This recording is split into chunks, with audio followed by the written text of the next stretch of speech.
In this video we're going to be making this wire spiral cage pendant here. So this one here is made on 0.8mm silver plated copper wire, and show you how it hangs. So it would hang like that, so you could have it as a charm from a bracelet or a pendant. And what's good about this is you can put standard beads in there, or if you have any beads that are slightly damaged or don't have holes in, we all have those random ones that come that don't have holes in where they haven't been quite formed properly, don't throw them away, keep them, because then you can place them in something like this here. They're also nice if you see if you've been on a holiday somewhere and brought back some little stones. Obviously you can make it bigger than this and it can hold your stones. If you have any gemstones that don't have holes in, it's really nice to hold those. So I'm going to show you how to make this. So to make this, all you need is some round nose pliers, some flat nose pliers and some wire cutting pliers, and then your wire. So like I said, this is made with silver plated copper wire, which is tougher, so it's really hard wearing. But if you're only just starting out with the wire work, then aluminium wire is a good one to go for. So this one is 1mm in thickness aluminium wire, so it's nice and easy to bend and manipulate, and a good wire to get into making this. So here you need approximately 15 centimeters of the wire if you're making a pendant similar shape to this. The bigger the piece you want to hold, you make a bigger pendant, so you would use more wire. But we're just going to show you on this here. So first of all, you're going to take your wire and we're going to create a 90-degree turn in this wire, about 1 centimetre down from the end there. So we're just going to create that there, because this is going to be the loop there, but we're going to leave it like that for now. And then we're going to take your round nose pliers and then we're going to create a swirl around this turn here. So place your round nose pliers on like that, and it's this bit that we're creating the loop in. So that bit's staying straight, the shortest part is staying straight, and it's a longer piece where we're going to create that twirl in it. So just create and wrap it, keep curling around like so until we have that there. So you see that stayed straight and we've created a little bend there, and then we're just going to create a snail type swirl with this. If you have watched the wire spiral cage bead, then it's a similar process to that we're doing for this here. So you're just going to take your pliers. If you are worried about taking the colour off your wire with your pliers, then just place a little bit of masking tape on there, just so that you've got a softer grip, that you don't have any harshness on there. Just going to hold that loop with your pliers, and then you're just going to push the wire down. So the loop is staying in the same position, but it's the wire that you're moving. So just keep pushing it around, and we're going to keep doing this until you've used up approximately half of this, so roughly 7 centimeters. So we've got 15 centimeters altogether. You've used 1 centimeter at the start, so that leaves 7 either side for these little swirls that we're going to make. We're going to make 2 swirls.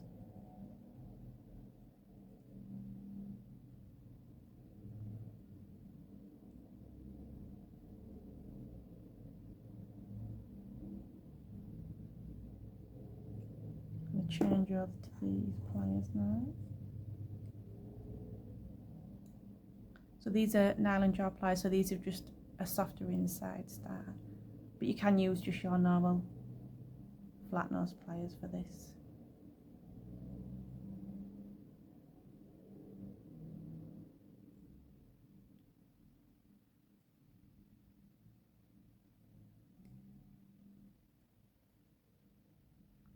going to show you where we're at so far so you can see. I'm going to keep curling that around.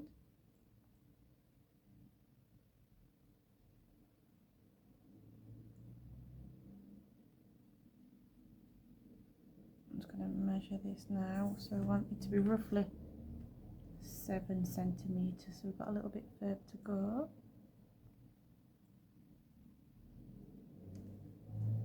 And there, I'm happy with that. So you can, at this point, because it's quite big, you can also hold it with your finger and thumb as well.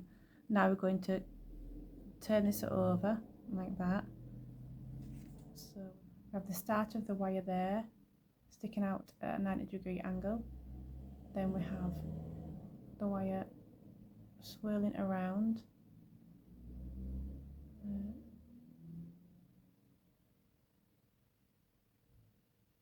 And then we're just going to create a loop at this end now.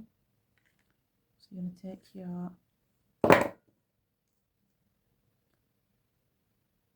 round nose pliers, prick the end, and create a little loop. So that's what you've got there. You've got the swirl going around, and then this loop is going in the opposite direction. So that swirl is going down, and this loop is going to go up, and we're going to create the swirl in that same direction.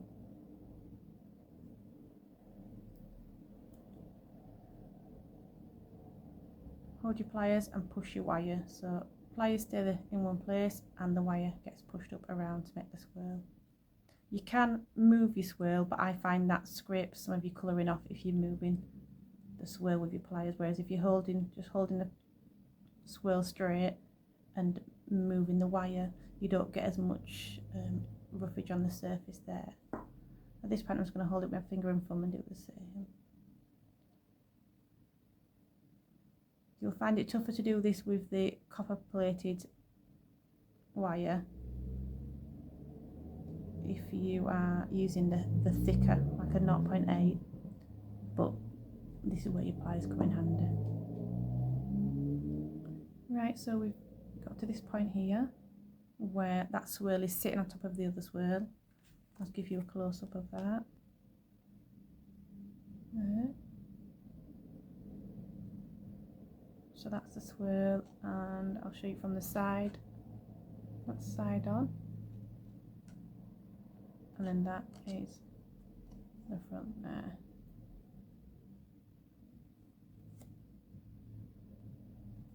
Now if you were using something like the something like the copper plated wire, you could make this into a stud earring.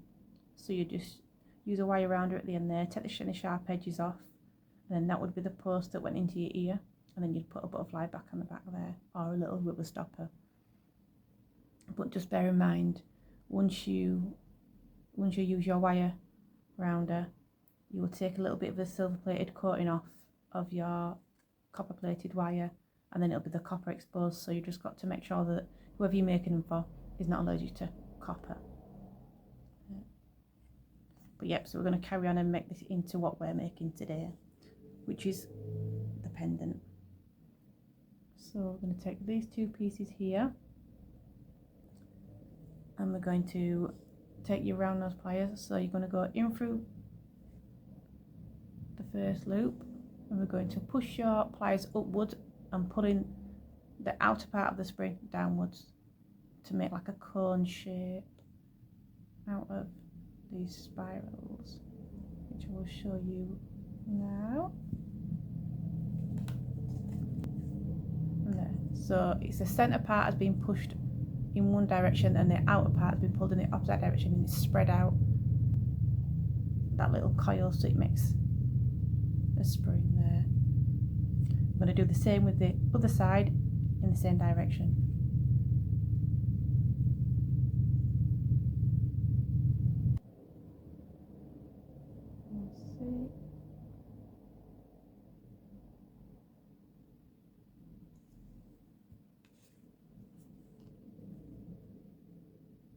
We've got that now, and then we're just going to take both of these edges to the left and the right. We're going to tip them and push them inwards. So we're going to just bend. We're going to push them in towards each other. I'm going to show you before it closes up there. So we've got that now. Now before I close that cage up, we're just going to make the top loop there. So if you just take your round nose pliers, and we're going to create a loop but further down on our pliers now. For the centre of these springs, we've made the loop with the smallest part of our pliers because we wanted that loop to be quite tight. We need this one to be quite big so we can fit something like a cord through there. So whatever size you want your loop to be, you place it about there on your pliers. So I want my loop to be about mid-size, so I'm going to place a wire there. And you're just going to curl it around to make that shape, and we're going to take your pliers back in and just tip that loop back up so that it's straight.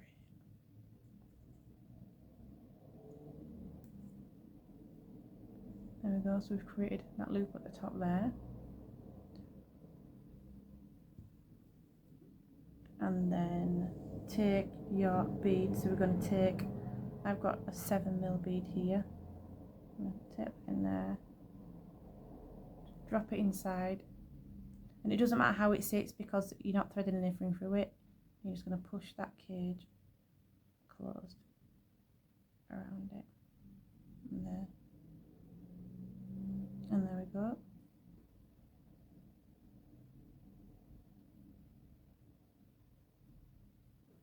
That's your pendant there. So remember, with the aluminium, it's quite malleable, so it does bend easy, but it will bend out of shape easy as well. So the aluminiums are good to get into to practice, but once you're confident with your swirling and your wire wrapping, I would go for the copper plated wire because it's really, really sturdy. But the aluminium's a nice one to get into. It doesn't cost a lot for the wire, so if you make a mistake, it's not a big outlay, and the actual bending a bit's easy, so you can get practicing it before you get onto the tougher wire there. So I'm just going to open that up again. You see how easily it opens, whereas a copper wire doesn't open so easily, so it would be really sturdy. I'm going to show you this with a bigger bead in. This is really, really large, but just to show you the different effects there. So you can have it so it just sits around it like that, and that's the exact same size pendant but a larger bead inside there. So you see this one swung around like that one, where it almost sits like a cage but it makes a little jingly noise, and this one stays still and stagnant. So there we go. So that's the same amount of wire making the same pendant with two different size beads in there. So that's a smaller bead that's got movement inside, and that's a large bead that just encased and just sitting still.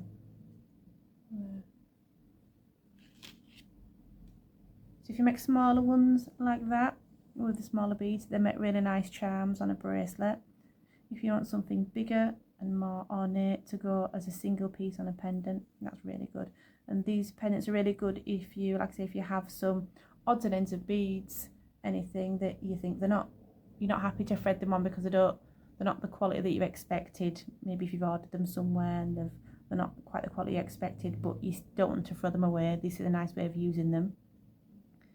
And it's also good for making pendants out of sea glass or pebbles, things that you found while you've been out and about on your holidays and your travels. And it's also a nice way of using a thicker cord. If you've got like a ribbon or a thick cord, you can make the loop as big as you need it to fit through that cord. I hope you enjoyed this video. If you want to see any more of my wire work videos, check out the playlist with the wire work videos in there. There's also lots of different videos on with elastic and the tag tail wire. Right, thanks for watching. Bye.